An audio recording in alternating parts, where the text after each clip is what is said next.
duty ছাড়ো এটা বাবু চাকরি করে নাই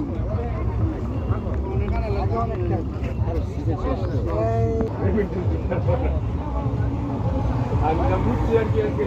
বাজারে গেছিলাম এই আঙ্গুরি যে ঘাটের সাইডে না কাঁচালা কিছু কম্পাসন করে ইয়া বাজার থেকে